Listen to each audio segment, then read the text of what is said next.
Okay, hold up. How can Mario survive in outer space if he doesn't have a spacesuit on? Huh. Maybe he stores all the oxygen in his nose. And maybe that's why his nose is so big. So I guess he didn't run into a wall after all. Hooray! Mario Galaxy.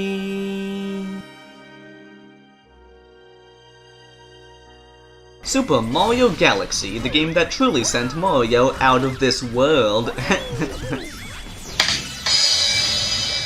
I guess NASA thought it was a pretty good idea to send the world's most famous plumber into outer space, and their huge risk totally paid off. Released on November 1st, 2007, for the Nintendo Wii, this here was the very first game to introduce Mario to anti-gravity physics. I can see the headlines in the Mushroom Kingdom Times newspaper. Mario walk on moon. Nintendo land on a plane after steering past crater. So the game's questions are, how floaty are the anti-gravity physics in this game? How much oxygen can Mario store in his big fat nose? Is going into outer space without a spacesuit actually a good idea? And why isn't this game called Super Mario Space instead? Well, it's time to soar through the cosmos. The game starts off with Mario receiving a letter from Princess Peach, just like in Mario 64. Only this time, instead of inviting him inside of her castle, she invites him over to the Centennial Star Festival, located outside of her castle, which is celebrated every 100 years. But then, all of a sudden, Bowser invades the Mushroom Kingdom from his huge fleet of airships. While summoning a gigantic flying saucer, Princess Peach's whole entire castle is completely removed from its very foundations, and is lifted up all the way into outer space. Hey, wait a minute, didn't Bowser do this once before? But anyways, Mario is still left at the castle's base, until, all of a sudden, Cody, Kamek, who is one of Bowser's minions, launches Mario onto a small planet with his magic wand. On the planet, Mario meets an enchantress named Waifu, Rosalina, who is very fit, along with her star-shaped companions, the Lumas. So remember, kids, if you hear the name Rosalina, don't get any crazy ideas. Rosalina is the Watcher of the Stars, who uses the Comet Observatory, which is the game's main hub world, in order to travel across the universe. However, Bowser has stolen all of the power stars that act as the Comet Observatory's main source of power, while rendering it to be completely immobile. Given the power to travel through time and space through one of the Lumas, Mario sets off on his journey across the universe, in order to reclaim the power stars and restore power to the Comet Observatory. Along the way, Mario finds some of his friends from the Mushroom Kingdom, such as Luigi and the Toads. That's nice. So as of right now, you might be wondering, what exactly does the word waifu mean? Don't worry, it's an anime thing. You wouldn't understand. The game is set in outer space, because of course it is, hence the name of the game. Here, you travel through many different galaxies in order to collect these things called Power Stars, which are earned by completing certain missions, defeating a boss, or reaching a particular area. Each galaxy contains certain planetoids and orbiting structures for you to explore. Each astronomical object has its very own gravitational force, allowing you to completely circumnavigate all around the planetoids, while walking either sideways or upside down. You can usually jump from one independent object and fall down towards another one nearby. Now, even though the main gameplay isn't 3D, there are several areas in which your movements are completely restricted to a two-dimensional plane, just for all those nostalgia lovers out there. Hey, wait a minute. Didn't Luigi already redefine the physics of gravity in his mansion? Psh, silly Mario. Stealing is for kids. The game's main hub world is the Comet Observatory, which is a spaceship that contains a grand total of 6 themed domes that provide access to most of the game's 42 available galaxies, with each dome holding 5 of them. Now obviously, I'm not gonna just sit here and name all 42 galaxies in this game, because that would take 10,000 years, which is a crick in the neck! And besides, I don't even know all the names of these galaxies, because there's just so many of them in this game. Now sure, I did it with Mario 64 and Mario Sunshine, but that's because those games only had 15 and 7 main courses respectively, so it didn't really take that long, especially for Mario Sunshine, but not here. But anyways, Only 5 of these domes end with a boss level, in which the objective is to defeat either Bowser or Bowser Jr., depending on the dome. Doing this will earn you a special power star, known as a Grand Star, which gives you access to the next dome in the game. When you first start playing the game, you only have access to 1 dome and 1 galaxy. As you collect even more power stars, even more galaxies and stars within each one become available for you to access. There's a grand total of 120 power stars in this game, just like in Mario 64 and Mario Sunshine. And if you collect them all, as Mario of course, you are then awarded the ability to play as the lean, mean, and green machine himself, aka Luigi. If you collect all 120 power stars as him, you are then awarded one even further challenge for both Mario and Luigi to complete. After completing it, you are then awarded with 2 commemorative pictures that can both be sent over to the Wii message board. You just gotta send it! Oh hey, I just realized. You couldn't play as Luigi in Mario 64 or Mario Sunshine, but in this game, now you can!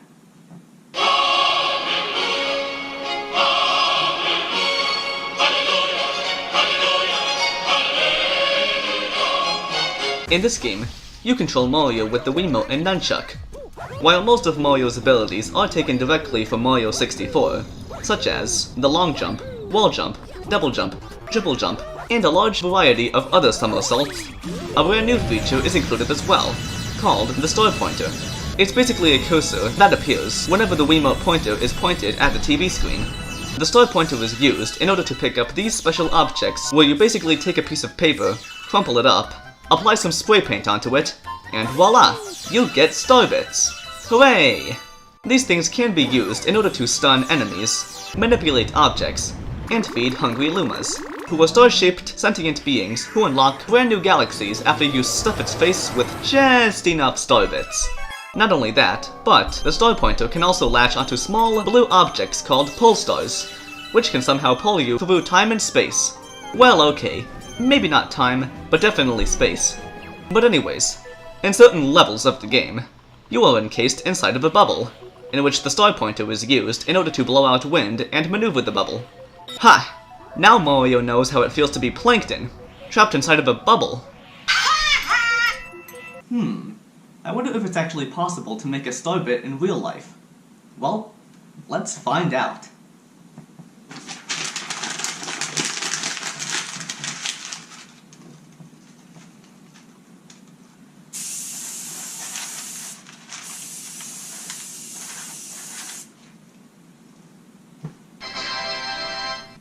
Presto changeo!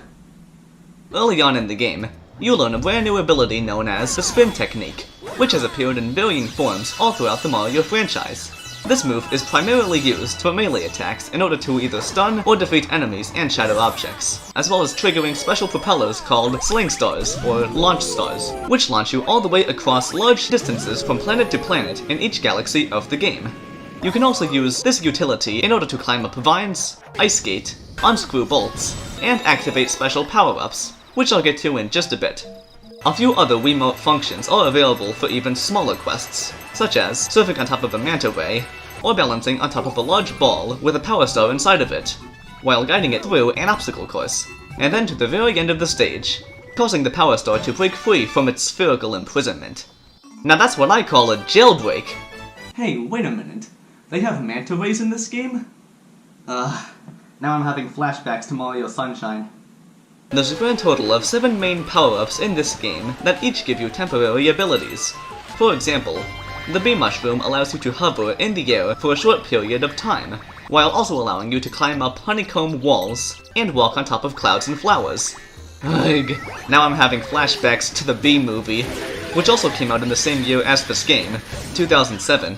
But anyways, the Boo Mushroom also allows you to float in the air as well, only this time, you can become transparent, and pass through certain obstacles in the game. Up next we have the bane of everybody's existence, the Spring Mushroom, which allows you to jump really high, in order to get to hard-to-reach places in the game. But I'll talk more about that power-up later on, trust me. The Fire Flower allows you to throw fireballs at certain enemies, just like in the Sim Wii. But unlike in that game, The ice flower allows you to create and skate across these hexagon-shaped tiles in order to cover up any liquid surface you set foot on. The rainbow star gives you temporary invincibility, while also increasing your running speed as well. And finally, we have the red star, which allows you to fly all around in the air, just like the wing cap in Mario 64, only with better controls. But once again, I'll be talking about that power-up later on as well. Trust me. Hey, wait a minute. I just realized, if the Boo Mushroom makes Mario turn into a ghost, then that means it kills him.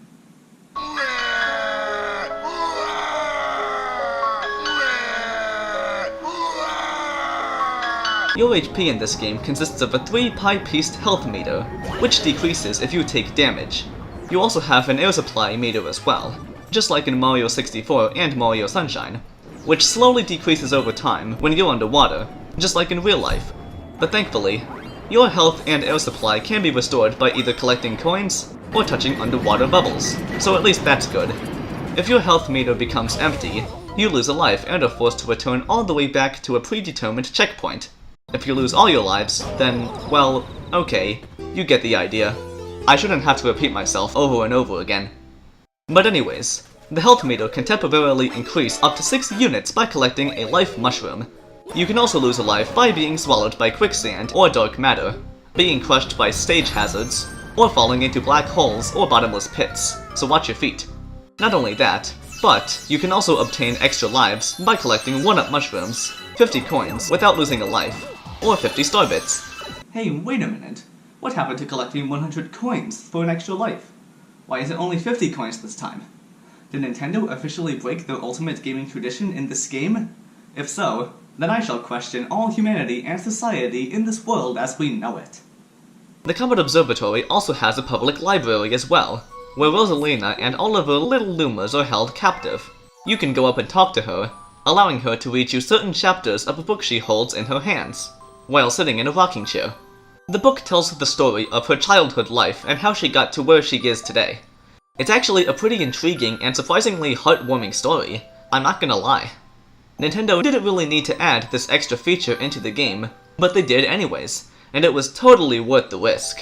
If Nintendo can keep adding more and more bonus content into their games, I'm sure they'll easily become the biggest video game empire in gaming history. Well, okay. Maybe not as much as video game companies like Microsoft or Sony, but still pretty big. But anyways, this game also contains a cooperative 2-player option called Co-Star Mode, in which one player controls Mario, while the other player uses only the Wiimote in order to control a second star pointer on the TV screen, in order to collect star bits and shoot them at enemies, causing them to either get stunned or be defeated. Player 1 can also do this with their very own star pointer as well. Player 2 can somehow make Mario jump, and the height of Mario's jump can be increased if both players press the A button at the same time. Yeah, not exactly sure how that works, but okay then. Not only that, but Player 2 can also stun enemies by aiming their star pointer at them and holding down the A button. Okay, hold up. So if Player 1 already has a star pointer, then why do we even need a second one? Huh. Maybe it's all part of teamwork, or as Plankton likes to call it, T-am work. And now on to the rest of the story, so here we go. So, after collecting enough power stars, the Comet Observatory regains the power in order to somehow transform into a comet, hence its name. It flies all the way to the center of the universe, where Bowser is holding Princess Peach captive. When Mario confronts Bowser, he discovers that his plan is to take over the whole entire universe. Along with Princess Peach at his side, Mario somehow manages to defeat Bowser and save Princess Peach. But then, all of a sudden, one of the galaxy's planets collapses on itself, transforming into a supermassive black hole that begins to consume the whole entire universe. Oh no! The Lumas then sacrifice themselves by jumping into the black hole in order to destroy it once and for all. The black hole collapses into a singularity and explodes into a supernova. Rosalina then appears right in front of Mario, while she explains to him that dying stars are later reborn as brand new stars, so Mario won't have to worry about any of that stuff anymore. After Rosalina disappears, Mario awakens in the restored Mushroom Kingdom, which is now completely changed, along with many of the beings Mario met during his adventure being there in their very own forms, including Bowser and Princess Peach, while celebrating the brand new galaxy that has just emerged into the skies. After the game is completed, you are then able to play through the whole entire game once again. But this time, as Green Bronze Luigi! Or just Luigi for short, who is Mario's little brother. He plays exactly the same as Mario, only he moves faster, jumps higher, and has even less traction, making him slide around all over the place. Like seriously, it's like he walks on flippin' soap. Maybe Luigi butters his shoes or something. I don't know. By golly gee whiz! I wonder how Mario feels about that. Probably not too enthusiastic if you ask me. And now for the flaws. Let's get to them before two planets in the Milky Way galaxy collide with each other and then create a black hole in the process. The first flaw that I have with this game is that the anti-gravity physics sometimes make it a little bit tricky to see where you're going. Now sure, I know this was the main selling point of the game, but maybe they could have adjusted the camera angles a little bit, just so you can make things out a little more easier. That's all. The second flaw with the game is the spring mushroom. This power-up definitely has its fans, but I'm not one of them. Sometimes, it's a little bit tricky to control, and you just bounce around all over the place. Gee golly willikers, I wonder how Mario feels while constantly bouncing on his head and feet. Like seriously, he probably has a concussion combined with arthritis by now, so I think he should definitely set up an appointment with his evil twin cousin Dr. Mario. Just a thought, that's all. The third and final flaw is the red star. Now, there isn't anything wrong with the actual power-up itself. In fact, it's a great power-up, and I think it controls even better than the wing cap from Mario 64. But the problem is that it only appears in a whopping 2 areas in this game.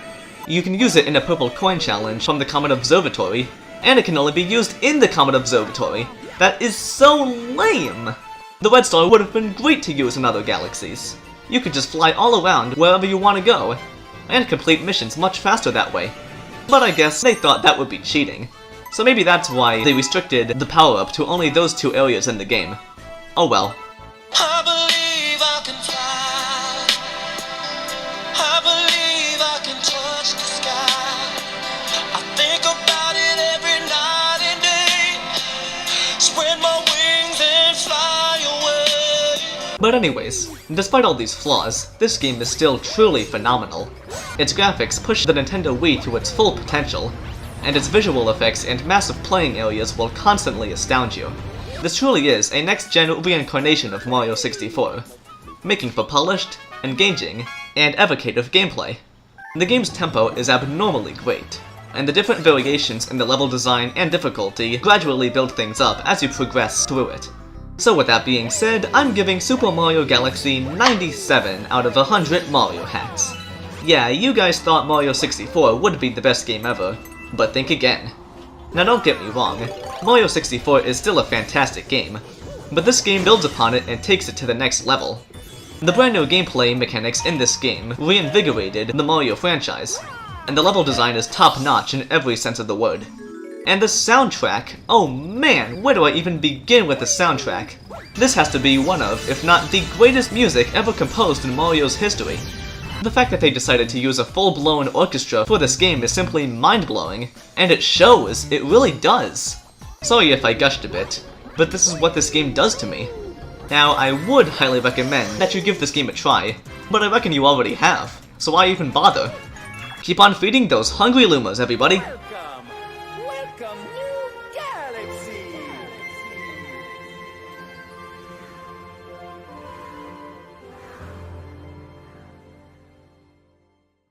Okay guys, so next time we meet, we'll be taking a look at Luigi's Mansion Dark Moon for the Nintendo 3DS. Yes, finally! A game on a handheld system this time around. Hooray!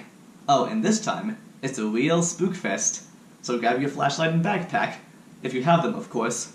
Sit around the campfire at night, and tell some scary ghost stories.